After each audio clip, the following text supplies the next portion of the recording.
Ranked among the world's top 10 richest men, ninth place, according to Forbes 2025, Jensen Huang stands out for his rare strategic intelligence, leading a technological empire in full expansion. A Taiwanese-American born on February 17, 1963, in Taipei, Huang grew up between Taiwan, Thailand, and the United States. He studied in Kentucky and then Oregon before earning a master's degree in electrical engineering at Stanford, a journey marked by endearing anecdotes, such as his mother teaching him 10 random English words a day to help him progress. In 1993, at only 30 years old, Huang laid the foundations of NVidia, literally over breakfast at a Denny's diner, together with 2 associates, starting with modest capital but extraordinary determination.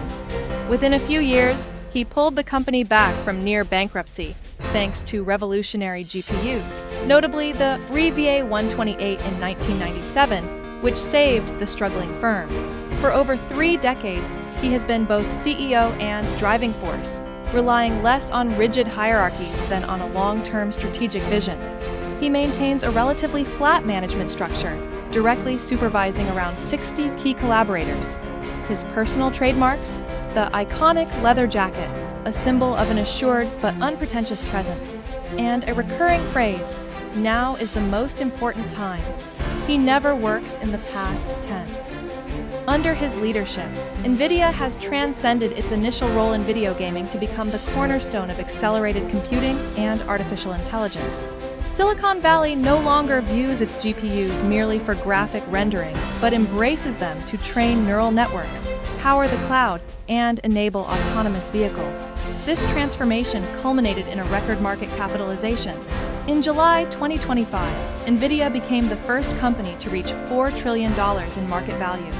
Huang's success is not only about strategy, but also about his ethic of relentless hard work. He admitted to living for his work, mentally engaged 24/7, whether watching movies or in the office, a total immersion that fuels his drive for constant innovation.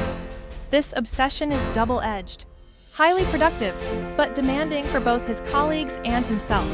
His unconventional management style also rests on radically direct communication. He personally reads short reports called T5T, Top 5 Things, to stay connected to what's happening on the ground, a transparent method that helps him detect early signals of major trends like AI. His rise is also fueled by a distinctive psychological strength, the fear of failure. Rather than resting on his achievements, Huang is propelled by an almost existential dread of disappointing, a powerful driver he openly acknowledges as the basis of his quest for excellence. Today, under the global spotlight, he is not only one of the most respected CEOs, Time 100, Fortune, The Economist, but also a true cultural phenomenon, sometimes nicknamed Jensanity in Taiwan, where he inspires as much admiration as some global celebrities. I think one of my great advantages is that I have very low expectations. and I mean that. Most of the Stanford graduates have very high expectations. And you deserve to have high expectations because you came from a great school. You were very successful, you're at the top of your class, obviously you were able to pay for tuition, and then you're graduating from one of the finest institutions on the planet. You're surrounded by other kids that are just incredible. You naturally have very high expectations. People with very high expectations have very low resilience.